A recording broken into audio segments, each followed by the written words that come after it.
Welcome to Visa's fiscal first quarter 2022 earnings conference call. All participants are in a listen-only mode until the question and answer session. Today's conference is being recorded. If you have any objections, you may disconnect at this time. I would now like to turn the conference over to your host from Investor Relations, Ms. Jennifer Como and Mr. Mike Milotich. Ms. Como, you may begin. Thanks, Jordan. Good afternoon, everyone, and welcome to Visa's fiscal first quarter 2022 earnings call. Joining us today are Al Kelly, Visa's Chairman and Chief Executive Officer, and Vasant Prabhu, Visa's Vice Chair and Chief Financial Officer. This call is being webcast on the Investor Relations section of our website at www.investor.visa.com. A replay will be archived on our site for 30 days. A slide deck containing financial and statistical highlights has been posted on our IR website. Let me also remind you that this presentation includes forward-looking statements. These statements are not guarantees of future performance, and our actual results could differ materially as the result of many factors. Additional information concerning those factors is available in our most recent reports on Forms 10-K and 10-Q, which you can find on the SEC's website and in the Investor Relations section of our website. For non-GAAP financial information disclosed in this call, the related GAAP measures and reconciliation are available in today's earnings release. And with that, let me turn the call over to Al. Jennifer, thank you, and good afternoon to everybody, and thanks for joining us. Amidst much uncertainty this quarter resulting from the ongoing COVID pandemic, Visa's financial performance was very strong. Our net revenues grew 24% year over year. Non-GAAP EPS was $1.81, up 27%. And our financial performance was driven by record volumes, transactions, and credentials. In Q1, we crossed the 60 billion payment transaction mark for the first time in history, up 26% from 2 years ago.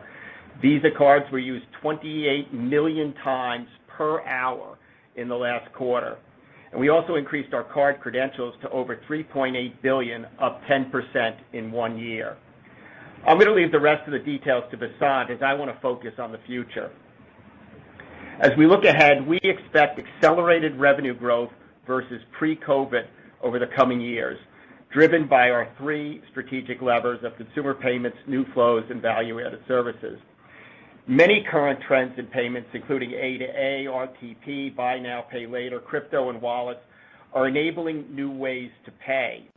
These represent opportunities for Visa where we are extraordinarily well positioned to utilize our unique strengths and global network to help them grow and scale. Let me start by talking about consumer payments. The opportunity to displace cash and check is enormous. At our last Investor Day, we said it was $18 trillion. In Q1, we saw debit cash volumes at Visa grow 6%, while debit payment volumes grew 19%. While cash displacement is certainly a reality, global personal consumption expenditure of cash and check grew at a CAGR of 2% over the 10 years ending in 2019. When we look at the opportunity ahead, if you assume global cash grows at 1% annually, industry-wide digital penetration of personal consumption expenditure wouldn't reach 90% for several decades. For example, in Latin America, until a few quarters ago, there was more cash volume than payments volume on Visa credentials. In fact, in the past year, there has been a nearly 6.5-point shift, and payments volume is now 55% of the total volume, even with cash in Latin America growing 10% this past quarter. We've expanded acceptance locations in Latin America by almost 30% in the past year to 18.5 million locations, and we've grown credentials over 20%. This quarter, we signed an 8-year agreement with Santander Chile, one of the largest issuers in the country. And in Brazil, we recently signed a deal with Banco XP, one of the country's largest digital banks with over 3 million customers. Brazil remains a growth market with payments volume growth up more than 1.5 times historic levels in recent quarters. The key to digitizing cash is that the on-ramps to our network have never been easier to access. Wallet providers have been rapidly issuing Visa credentials as they see value in an open-loop ecosystem. Naranja X is a rapidly growing Argentinian wallet using Visa cards with 2 million credentials issued between prepaid and debit over the last 2 years. This quarter, we renewed our partnership with PayPay Bank, which enables accounts to PayPay wallet users. PayPay is one of the fastest growing digital wallets in Japan with 42 million users, and the bank already has 4 million Visa debit users. We recently extended our partnership with Safaricom, the operator of M-Pesa, to cover African markets outside of Kenya, where M-Pesa has 50 million customers. We're also providing on-ramps for crypto players, creating connectivity with fiat economies. There are over 65 crypto platforms and exchanges that have partnered to issue Visa credentials. This quarter, Visa credentials and crypto wallets had more than $2.5 billion in payments volume, which is already 70% of the payments volume for all of fiscal 2021. In addition to embedding credentials in crypto platforms, we continue to innovate around our settlement and crypto API capabilities, which have been key differentiators for us for fintechs and financial institutions that are looking to extend crypto capabilities to their customers. We will continue to lean into the crypto space, and our strategy is to be a key partner to provide the connectivity, scale, consumer value propositions, reliability, and security that is needed for crypto offerings to grow. Earlier this month, we previewed CBDC payment APIs currently in development, which would enable central banks to connect their Ethereum-based CBDCs with Visa rails through a wallet with digital issuance capabilities, enabling consumers to spend with CBDCs at any Visa merchant. We partnered with Consensus to develop this concept, which was selected as one of the winning entries out of 300 ideas from 50 countries at the Global CBDC Challenge as part of the Singapore FinTech Festival, judged by representatives from the IMF, the World Bank, the Bank of International Settlements, and the central banks of Brazil, India, Kenya, and Indonesia. In the face-to-face world, Tap-to-Pay continues to accelerate growth. Let me highlight progress in a few larger markets. In Brazil, the Tap-to-Pay penetration has increased from 5% to 24% in the past year. In India, where we have increased merchant locations 30% since fiscal year 2019 to 6 million at the end of fiscal year 21, the Tap-to-Pay penetration has nearly doubled to 16% in the same period. And all of these efforts have helped to fuel our 40% plus year-over-year growth rate in payments volume in India this past quarter. In the United States, we're nearing 20% Tap-to-Pay penetration, with key metro cities showing even stronger growth. LA, Seattle, Detroit, Orange County, Miami, and Salt Lake City have all surpassed 25%. San Francisco, San Jose, and Oakland are up over 30%, and New York has reached 45%. E-commerce is also key to digitizing payments, and e-commerce merchants are certainly growing, as are our relationships with them.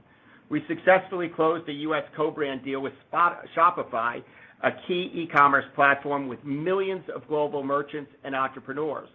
The Shopify Balance Card will allow Shopify's U.S. merchants to access funds from sales by the next business day and receive cash back on everyday business expenses like shipping and marketing. Buy Now, Pay Later, or BNPL, continues to grow, and we're seeing more and more BNPL fintechs issuing Visa credentials. Visa is enabling their shift to open loop so that their value proposition to consumers can scale through Visa's broad acceptance. Last quarter, I mentioned Klarna, and this quarter I'm pleased to announce that Affirm has chosen Visa as their network partner for the Affirm Debit Plus card, as well as renewing the virtual card business. We look forward to supporting Affirm's continued growth through Visa's wide acceptance and reach. BNPL fintechs are increasingly using Visa virtual cards to settle with merchants, driving triple-digit payments volume growth year over year in the United States. BNPL fintech consumers also continue to use their cards to pay off their installments, with active cards growing 50% in the same period. For traditional issuers, we have a network installment solution called Visa Installments, which enables our financial institution clients to seamlessly offer BNPL capabilities through an existing credit credential on any Visa transaction. In Canada, one of the countries where we are launching the capability, we now have commitments from issuers and acquirers representing the majority of payments volume. Credentials on our network of networks through BNPL, crypto, other fintechs, and our traditional issuers bring compelling value propositions like identity protection, fraud prevention, dispute resolution, security, loyalty, and more to consumers. This tremendous value motivates consumers to use their Visa credential online or in face-to-face versus cash, A-to-A, RTP, or even blockchains. So to summarize, the opportunity in consumer payments is huge and has an incredible long-term runway. On-ramps to our network of networks have never been easier. We provide a compelling consumer value proposition, and the advances in new ways to pay are good for Visa and these payment providers. Visa is enabling utility and scale for BNPL, crypto, and wallets, and all other new entrants. Now let me move to progress with use cases and new flows, which represents a $185 trillion opportunity, 10x that of consumer payments. We are seeing a large appetite from our partners and experiencing significant growth. A key driver is Visa Direct, which targets a $65 trillion opportunity across P2P, small b, B2C, and G2C. These are all use cases that Visa didn't really serve just 5 years ago. By aggressively pursuing these flows with our more compelling solution, Visa is seemingly displacing alternatives that rely on fragmented and dated technology, not the other way around. Visa transaction growth was 35% this quarter. In the U.S., domestic P2P is currently our largest use case and also our lowest yielding one. As we scale and grow other geographies and use cases, especially those that are cross-border, we expect the revenue yield to increase. Regardless of the yield, Visa Direct is accretive given it mostly leverages our existing platforms and capabilities. Usage is growing with banks, signing on for global remittances using cards or accounts, among them the Qatar Islamic Bank, one of the largest banks in Qatar, and CIBC and Simply Financial in Canada. Visa Direct is also enabling FinTech, Chime, and neobank Varo in the U.S. for account-to-account money movement. Usage has also expanded across several other use cases this quarter, such as payouts to DoorDash Dashers in Canada. We also recently signed an agreement with Toast to leverage Visa Direct on several fronts. First, near instant cash flow access to daily sales and loan disbursements for their 48,000-plus restaurant customers. And second, for fast tip payouts and earned wage access for their restaurant client employees. Visa Direct is a compelling capability because we offer incredible reach to more than 5 billion cards and accounts, global scale, a leading technology stack, world-class security, and 24/7, 365 reliability, all of which is easy to access through hundreds of partners across our global network of networks, reaching bank accounts through a combination of card, ACH, and RTP systems in more than 175 countries. In the B2B new flows opportunity, we expect future growth to have several vectors. Let me just highlight a couple. First, B2B carded issuance in both physical and virtual cards, where we have a leading share. This quarter in India, after partnering with leading B2B neobank Open for several years, we signed a deal for credit and debit issuance, as well as the implementation of Visa Direct. In virtual card, we're expanding to new verticals. One recent example is healthcare, and this quarter we signed an agreement with a direct healthcare company, KnowMe Health, a healthcare provider that serves 30,000 people per day across 10 U.S. states for its claims payment solution. A second vector of B2B growth is large ticket account-based cross-border payments through Visa B2B Connect, which links our global payments infrastructure with best-in-class capabilities to address the primary pain points of existing solutions. In Latin America, Visa B2B Connect is available in nearly 30 countries, and we've enrolled partners in more than a third of those countries already. One partner is CBanco, a leading bank in Mexico. Since enabling the solution in March of 2021, the bank has grown Visa B2B Connect volumes double digits every quarter and has processed thousands of payments and hundreds of millions of payments volume. We also recently added Sberbank, the largest bank in Russia, Eastern and Central Europe, which will be live and processing transactions later this year. So to summarize new flows, the opportunity is 10 times consumer payments. Our capabilities and value proposition are strong versus the competition, and we expect revenue yield to continue to improve as we scale and grow Visa Direct, especially in cross-border use cases. Now let's move to value-added services. In Q1, revenue grew over 20%, and we expect strong growth to continue. One example is with Visa Consulting and Analytics. In addition to our crypto offerings that I mentioned earlier, we recently launched a specialized global crypto advisory practice to help financial institutions eager to offer customers a crypto solution, retailers who are looking to delve into NFTs, or central banks exploring digital currencies. Another example is with authentication. In Europe, we have tripled the use of Visa's new authentication technology, EMV 3DS, since the start of 2021, and this has coincided with a reduction in card-not-present fraud by 28%, and it has also positively impacted the transaction authorization rates.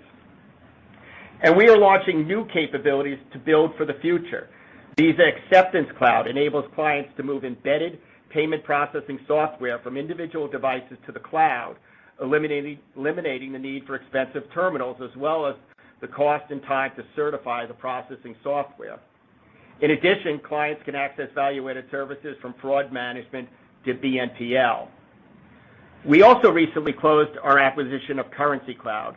We believe the combination of Currency Cloud's APIs on the front end, which provide real-time foreign exchange capabilities, and our settlement capabilities across our network of networks, we will have a very compelling value proposition. Together, we can enable new use cases and payment flows, particularly as we expand the cross-border use cases we provide our clients, including B2B Connect and Visa Direct. We can extend our FX platform for easier connectivity for fintechs and non-financial institution partners, and we can offer real-time FX rates and improve transparency for our partner customers. So to summarize value-added services, we will continue to bring Visa's innovation to the payments ecosystem. We are diversifying our revenue mix, and this will help us retain and win business and grow revenue well into the future. In conclusion, as I think about Visa's future, I'm extremely optimistic and energized. While much has been written about new payment types being potentially disruptive to Visa, we see a lot more opportunity than disruption.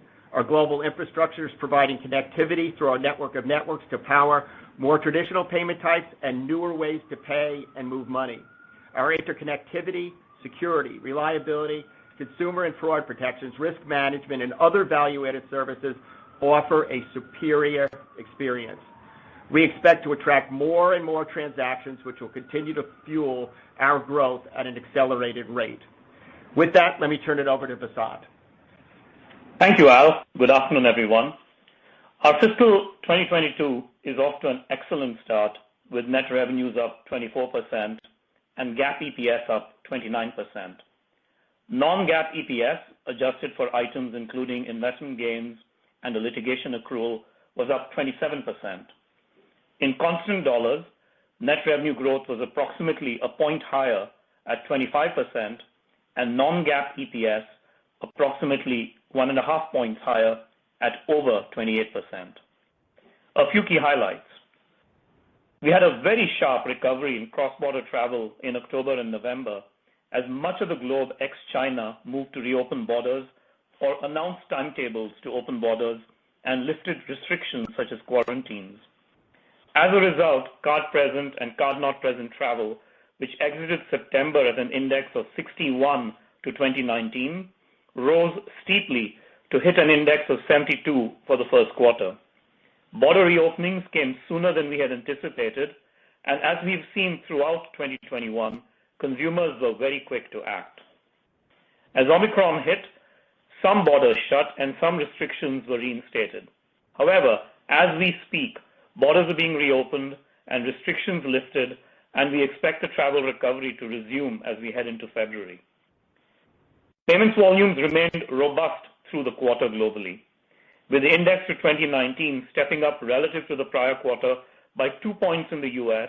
and 6 points internationally. The credit recovery continued, and debit growth remained strong and stable. U.S. holiday retail spending was especially strong, more than 40% over 2019. E-commerce continued to gain share of retail spending, up 5 points since 2019. The impact of Omicron on domestic volumes has been modest.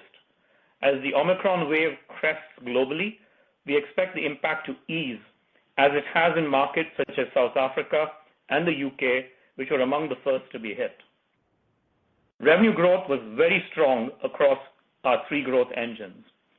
Consumer payments and new flows net revenues grew in the mid-20% range, and value-added services revenues grew over 20%. We significantly stepped up the pace of our stock buybacks during the quarter. We acquired 19.4 million shares for $4.1 billion at an average price of $210,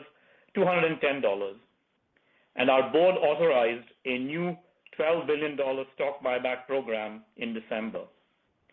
Also in late December, we closed the Currency Cloud transaction. Now on to the details. In constant dollars, global payments volume was up 20% year over year and 26% versus 2019, each accelerating 3 to 5 points versus the last quarter, led by continued strength in debit as well as improving credit spending. Excluding China, total payments volume growth was 22% or 31% higher than 2019 and a 4 to 5 point acceleration from the fourth quarter. U.S. payments volume grew 22%, up 32% over 2019, both higher than Q4. Credit grew 27% and improved 6 points to 23% above 2019, helped by affluent consumer and small business spending. Debit grew 18% year over year and remained very strong at 43% above 2019, similar to the last quarter. As you can see, debit spend has remained resilient even as credit recovered. U.S. card-present spend grew 25% and was 17% above 2019, improving 2 points at its highest level yet in the pandemic, driven by fuel, retail, and entertainment spending. Card-not-present volume, excluding travel, grew 16%, 52% above 2019, similar to last quarter. E-commerce growth remains robust, even as card-present spend continues to recover. U.S. retail spending during the holiday season grew double digits and more than 40% above 2019 levels, both of which are very strong by historical standards. The share of holiday card-present retail spending improved a few points from last year, but was still 5 points lower than 2019 as the shift towards e-commerce over the past decade continues. Retail shopping is happening earlier in the holiday season than it used to, which is a trend that started last year. As a result, relative to 2019, November volumes were stronger than December. U.S. holiday spending trends are fairly consistent with other major markets around the world. International constant dollar payments volume, excluding China, grew 22% and was 29% above 2019, improving 7 points from the fourth quarter. A few regional highlights. Latin America was up 44% year over year and 66% above 2019, accelerating 8 points from the fourth quarter, with robust performance across the region fueled by cash digitization and client wins.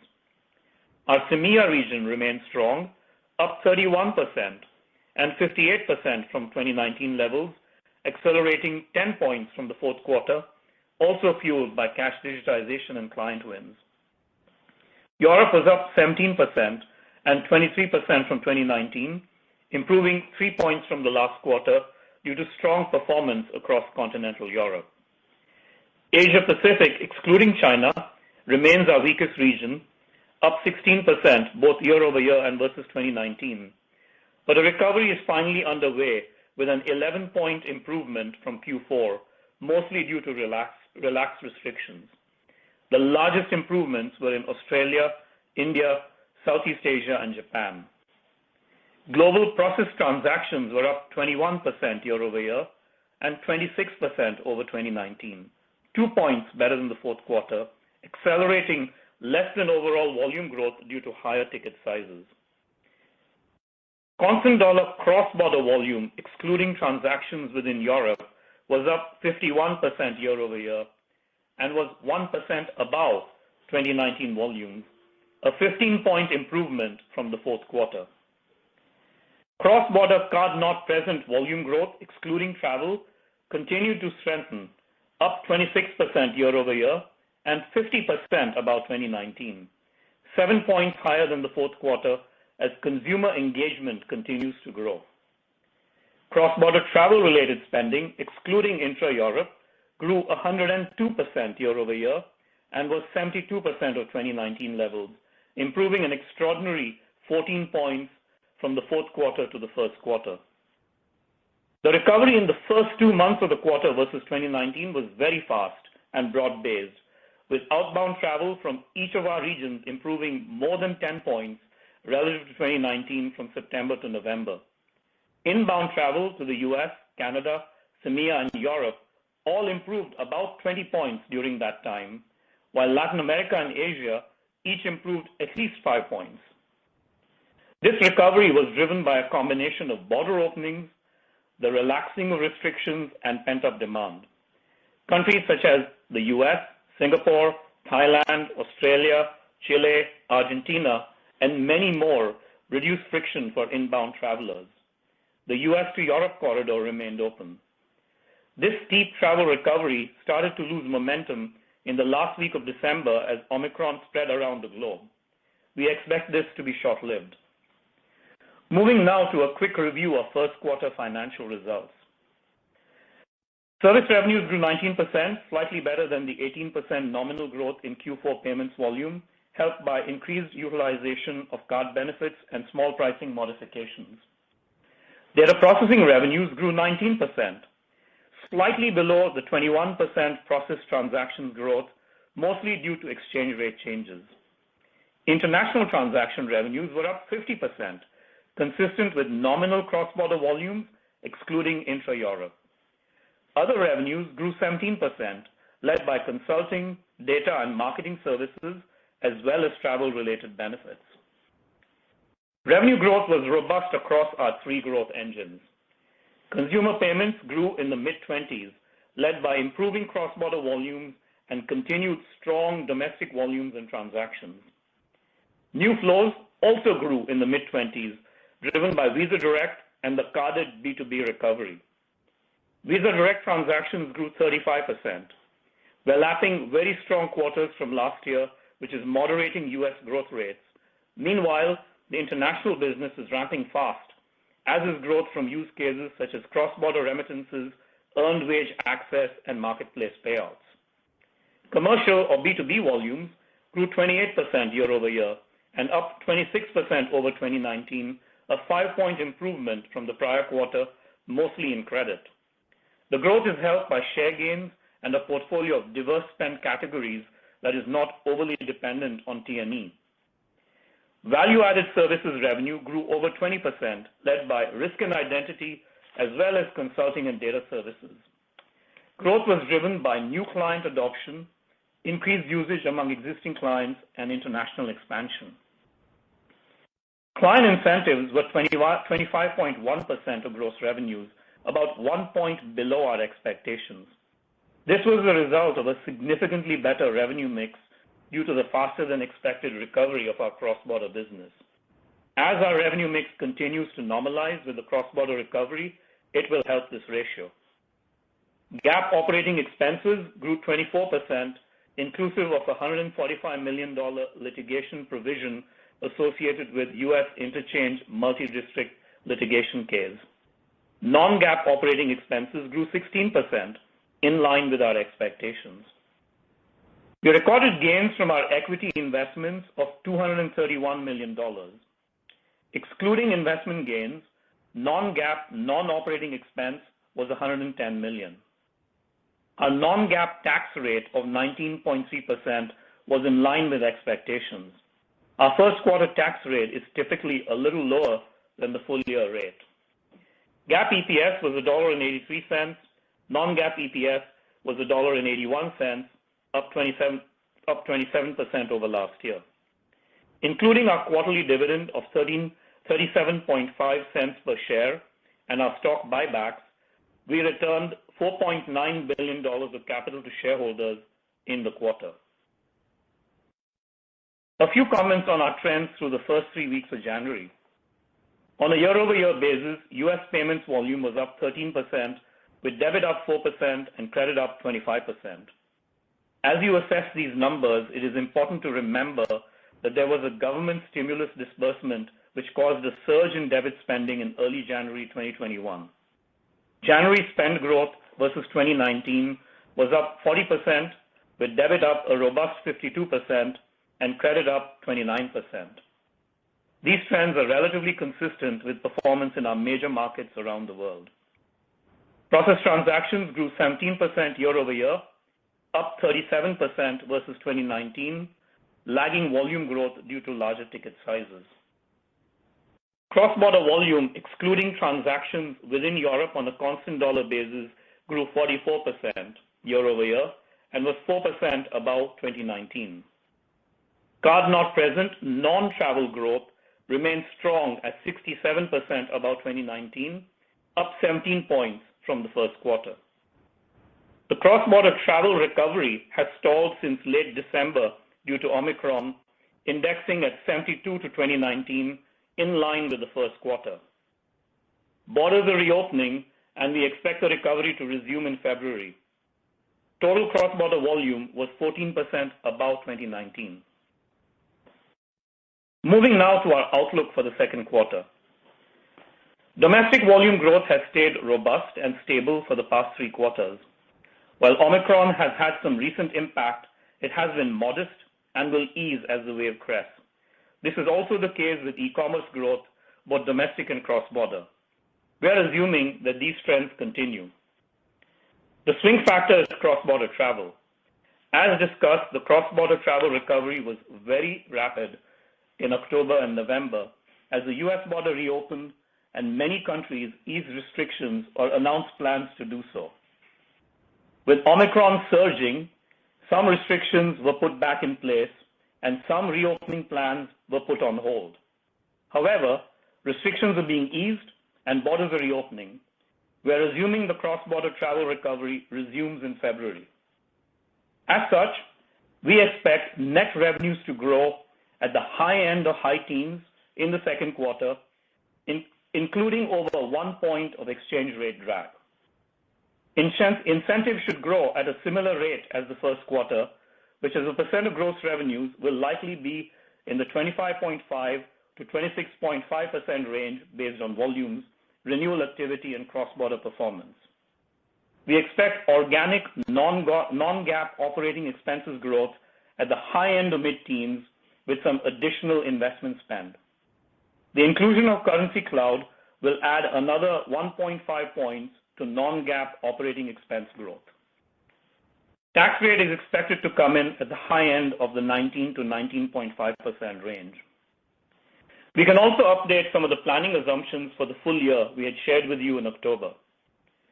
Domestic payments volumes and cross-border e-commerce volumes, as well as the associated transactions, are largely in line with expectations. At the end of December, we were running significantly ahead on cross-border travel indexed to 2019 relative to our assumptions in the fall.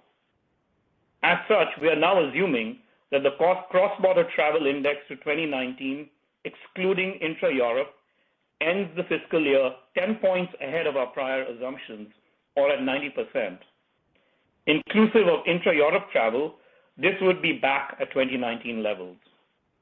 With these updated assumptions, net revenue for the full year would grow at the high end of high teens, including 1 point of exchange rate drag. Obviously, revenue growth would be higher if the cross-border recovery is more robust in the second half and more akin to what we saw in October and November. With revenue mix improving from higher cross-border volumes, incentives as a percent of gross revenues would range between 25.5% to 26.5% for the year. We expect organic non-GAAP operating expenses growth at the high end of mid-teens. The inclusion of Currencycloud will add another point to non-GAAP operating expense growth. Tax rate is expected to be at the upper end of the 19 to 19.5% range. On a GAAP and non-GAAP basis, the impact of Currencycloud is not material for the year. As a reminder, in our non-GAAP numbers, we make adjustments to exclude amortization of intangibles and non-recurring acquisition-related costs. In summary, FY22 is off to an excellent start. We expect our growth this year will be well above the pre-COVID rate as cross-border recovers. This will likely continue into fiscal year 23. Beyond that, we are confident the business can sustain a revenue growth rate above pre-COVID levels for 3 reasons. First, an acceleration away from cash and check for merchant payments, both domestic and cross-border, as digitization becomes pervasive across consumers and businesses globally.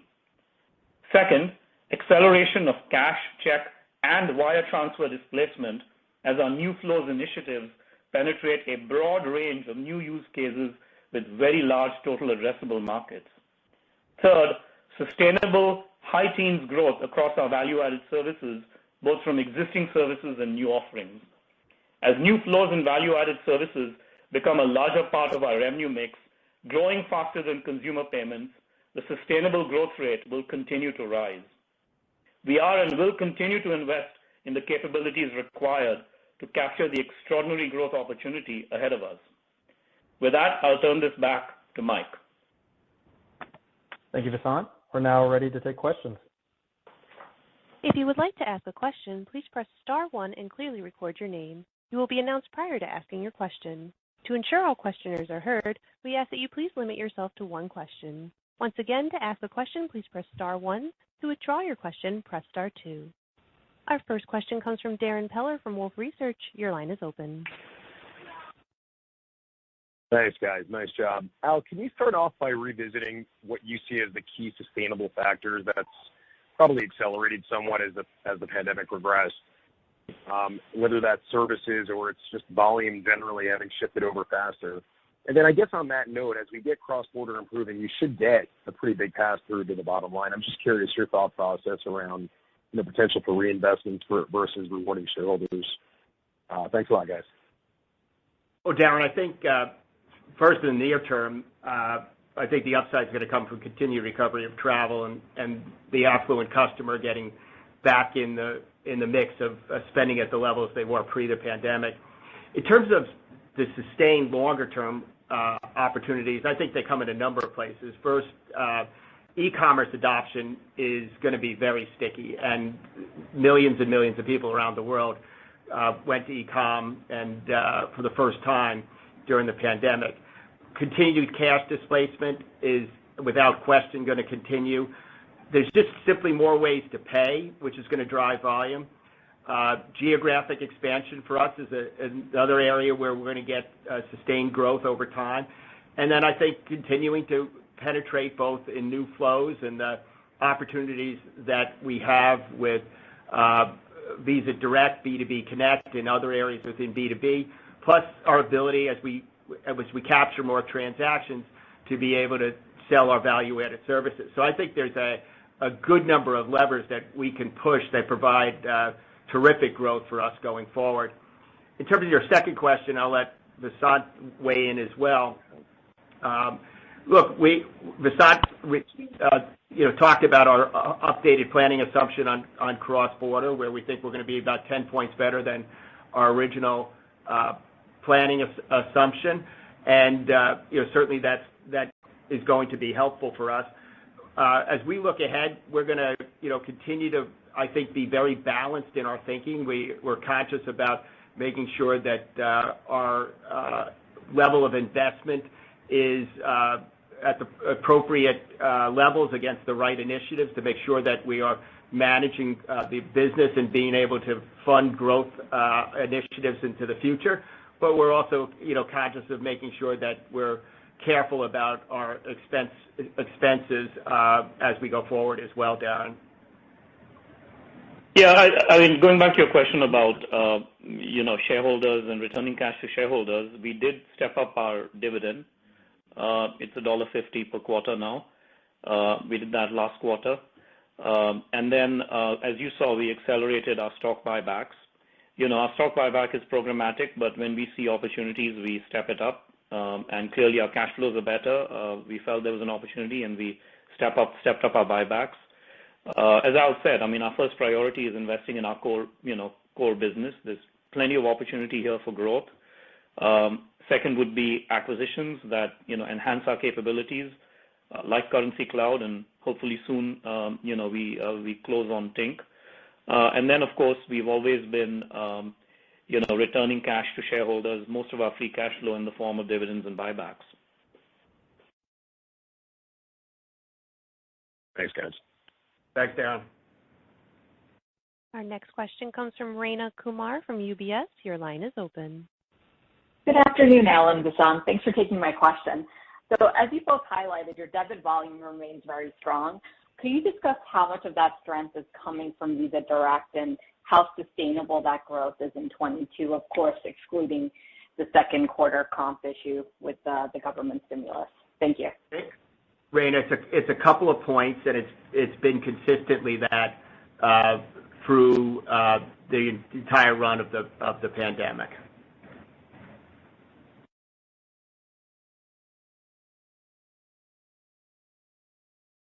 Got it. Thank you.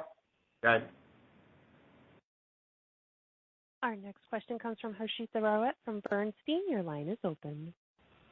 Good afternoon. Thank you for taking my question. I want to ask about inflation. Vasant, can you remind us how does inflation impact you? You obviously get benefits in purchase volumes, but how does it impact ticket sizes, consumer behavior in your view? And can you also talk about the cost and personnel expense aspect of it? Thank you. Sure. In terms of inflation as it relates to our revenues, as you know, our service fees, cross-border, et cetera, are denominated primarily in basis points on ticket size. So to the extent that there's inflation driving up, ticket size, clearly it's beneficial to us. When it comes to transactions processing, our fees are generally tied to number of transactions. Right now, of course, the size of the basket has gone up. Some of it is because of inflation. Some of it is because it's just gone up through the pandemic. Some of it has to do with the fact that some of the smaller transactions you got in a normal world, like people going and buying themselves lunch at work or a cup of coffee, we're losing some of those transit. And so that causes ticket size on a mixed basis to go up, which will recover, and that will be good for our transactions business. And in general, when people, are ordering in, through e-commerce, basket sizes have tended to go up. So the basket size increase we see now is partially inflation, partially it's some elements like the ones I just went through. So net, I mean, we're a beneficiary of inflation. And in terms of wage inflation, generally speaking, I mean, we expect some, everybody's seeing it. But overall, I mean, it's reasonable at this point, and we'll update you, as time goes by if it's more than we expected. Al, I'm sure you have things to add. No, I think that was a very complete answer, Vasant. The only other factor that you didn't mention relative to ticket sizes is something I said in answering, I think, Darrin's question, that as the affluent segment, which is the segment whose spending went down the most during the pandemic, comes back in, obviously, they tend to have higher ticket sizes as well. So there's a number of factors that drive ticket sizes. Actually getting to precision on causality and what the different weighting of those different factors are is virtually impossible. Great. Thank you very much. Our next question comes from Sanjay Sakhrani from KBW. Your line is open. Thanks. So, Al, you talked about the many reasons in your opening that you expect the growth to be a significant tailwind with many of the partners and products that you cited. It's interesting because many of the doubters sort of speak to that as the reason to be concerned about the outlook. I'm just curious what you think they're missing. And I just had a follow-up for Vasant. In terms of the updated cross-border guidance, does that assume that there's a gradual improvement after February, or that that people go back to traveling like you saw in November and December? Thanks. Sanjay, I'd say a couple of things. One is that much of the innovation that we have seen is coming in ways to pay. And we're a network that is agnostic to the different ways people want to pay. We're truly a global open network that is willing to embrace fintechs and bigger players who want to introduce new ways for consumers to pay. We're not going to decide who's a winner or a loser. I'm not here to predict how big PNPL will get or crypto will get. I don't know. But I think that our job is to lean in and support them and give them a chance to have their capabilities or their ways to pay run on our network. Ultimately, the consumer will decide who wins and loses based on the value that they believe that they're seeing, as well as the user experience.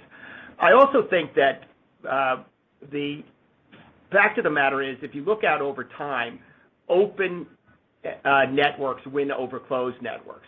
And Visa is a truly open global network with incredible reach and scale.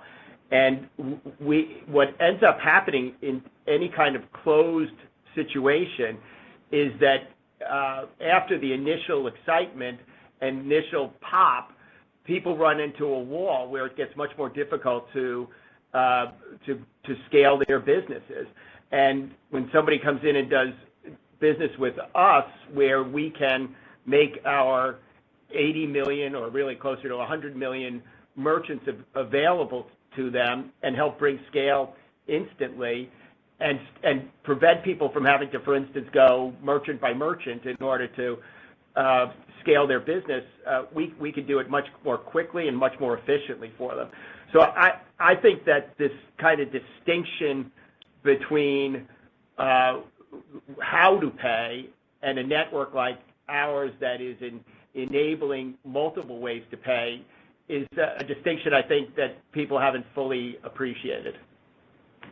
Yeah, going back to your second question on cross-border, I think what's become evident from multiple, data points over the last 6 to 9 months is that when borders open, it's like a switch turning on. The reaction is almost immediate. There's massive pent-up demand, and consumers are quick to act. And what we saw in October and November was really the world opening up ex-China. And if it hadn't been for Omicron, that trend was quite extraordinary. Between September and November, we saw a very steep increase in cross-border travel, driven by, the opening of the U.S. border, the opening up of most borders in Europe. And what we started to see in October was many Asian countries, which have been the most restrictive, excluding China, of course, either open up or announce a timetable for opening up.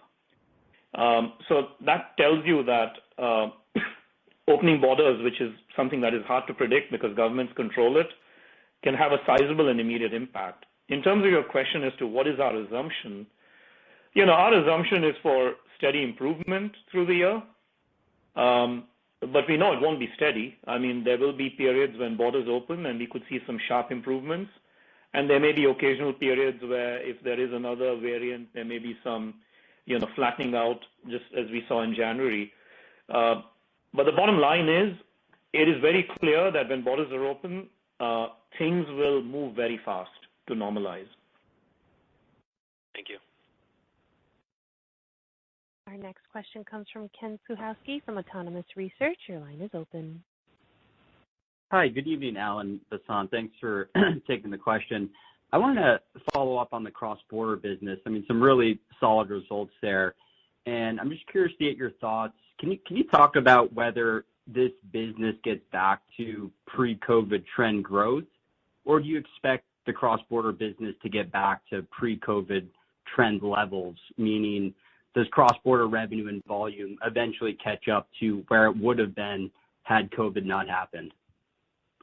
Well, I think the short answer is we fully expect to get back to pre-COVID trend levels, meaning whatever the trend line was, we will get back to that trend line.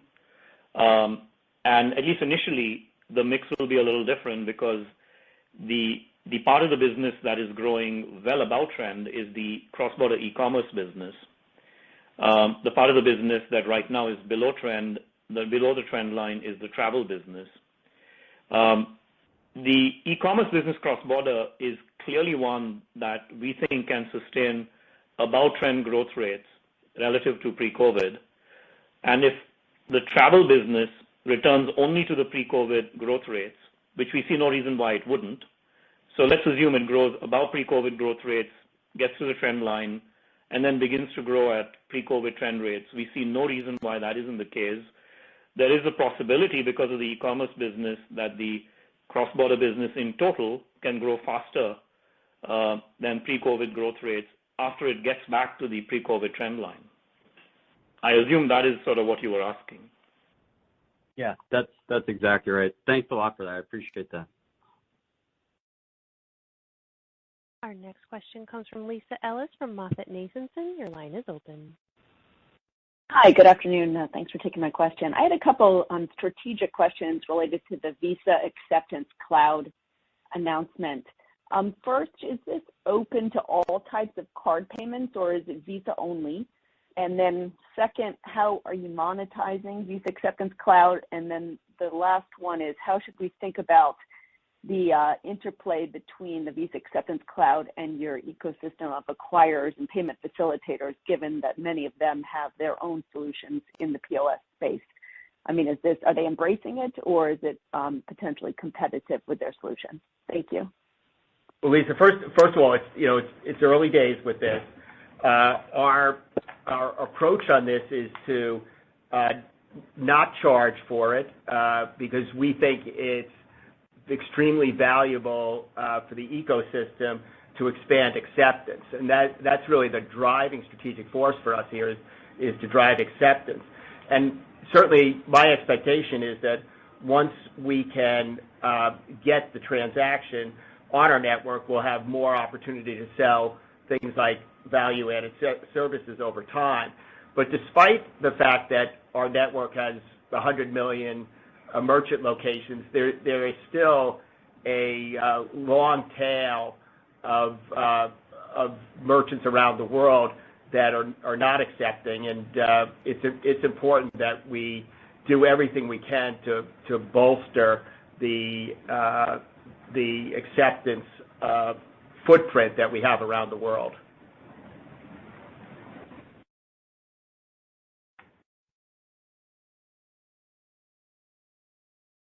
Our next question comes from Jason Kupferberg from Bank of America. Your line is open.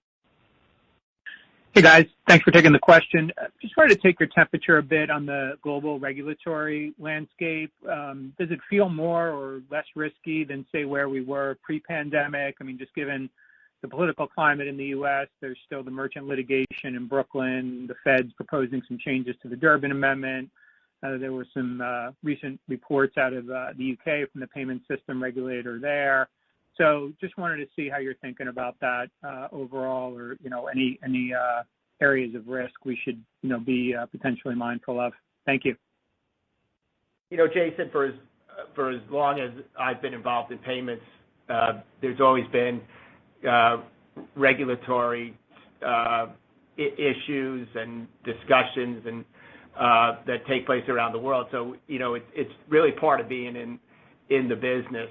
I do not think there has been any material change in the environment in the last quarter, or for that matter, in the last year.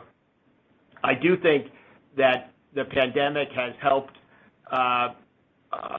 governments recognize a couple of things, though. One is the incredible importance of digitization, because at a time when people around the world were locked down, they were able to continue to order food and order items delivered to their house because of digital, the digital payment ecosystem that is reliable and secure around the world. I also think that during this time, governments realized that they should become more digital, and we during this period helped a number of governments with the issuance of stimulus money, or in some cases, there was money to recognize first responders and healthcare workers, and those kinds of things.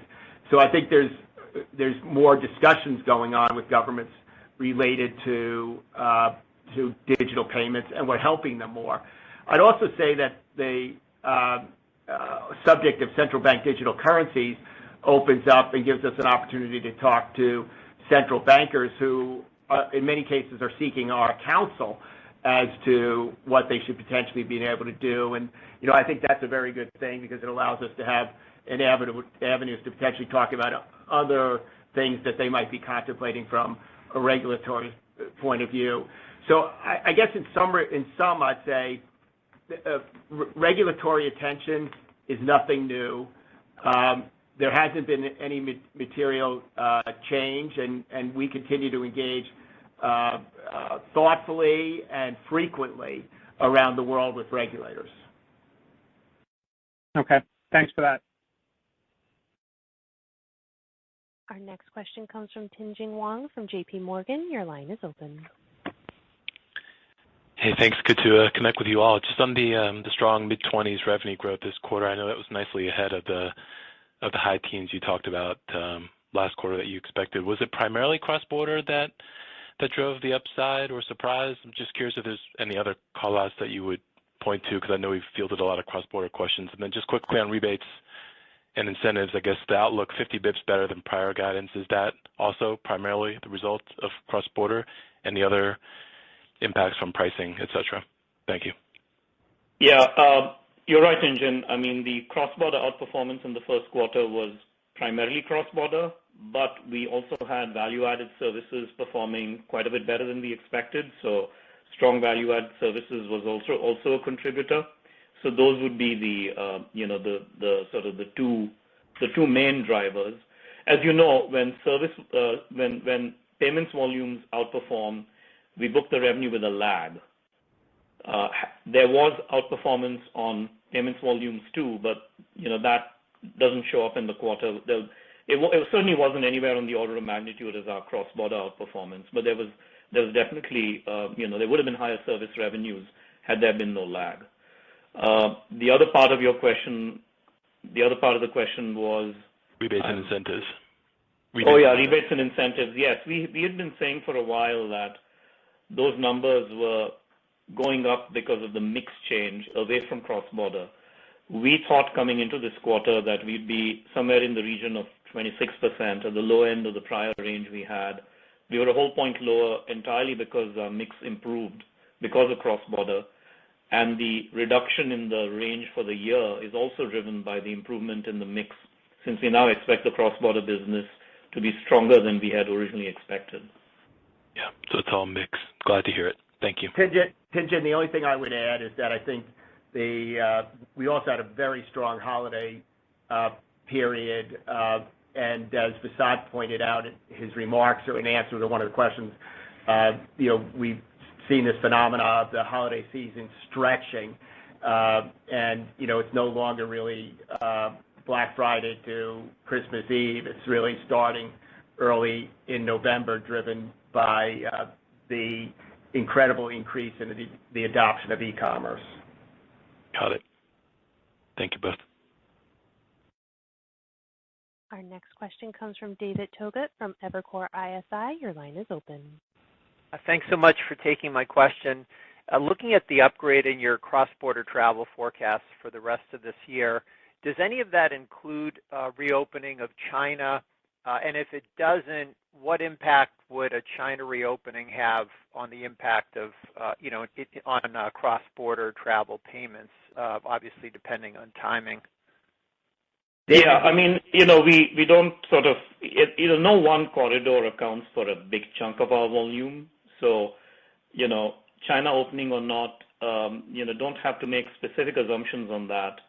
We certainly expect some opening in Asia. The big surprise in October before Omicron hit was Asia was opening up faster than we expected. So, for example, Thailand pretty much opened up, all their resorts. Now they did pause, but they've reopened them again now that the Omicron wave seems to be passing. We saw, Singapore announced a phased opening plan, and I believe they're still on track to do that. We even saw Indonesia, India, ease restrictions, so more kinds of people can travel to India and Indonesia without quarantines and things like that. China is completely shut, and it's hard to predict when it opens. So I would say on balance, we are not counting on a big recovery of the Chinese business.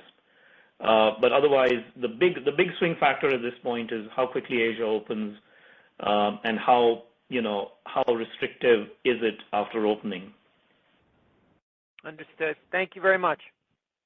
We have time for one more question. Our final question comes from Dan Perlin from RBC Capital Markets. Your line is open. Thanks, and thanks for sneaking me in at the end here. The question I have is, Al, you outlined a ton of great opportunities for future growth.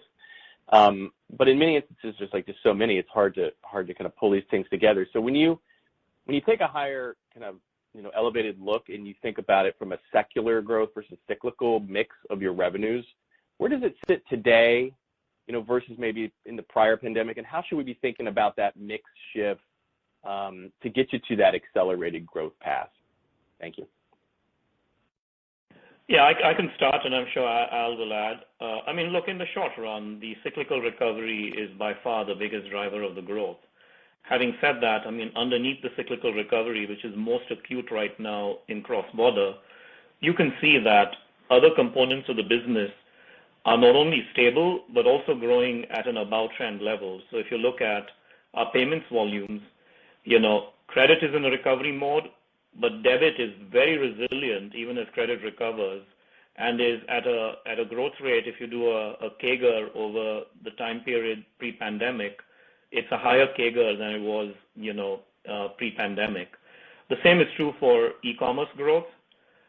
You could say the same about our value-added services and new flows.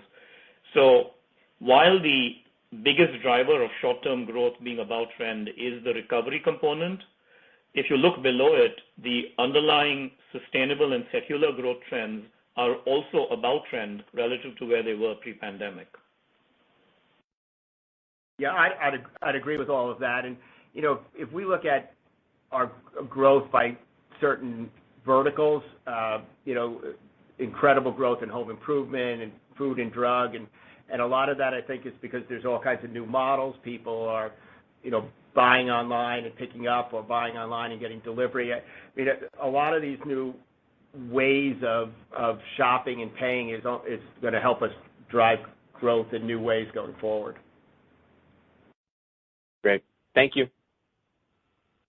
And with that, thank you, all of you, for joining us today. If you have additional questions, you can feel free to contact or email Jennifer or I. We're happy to help you, and have a great evening. Thanks so much.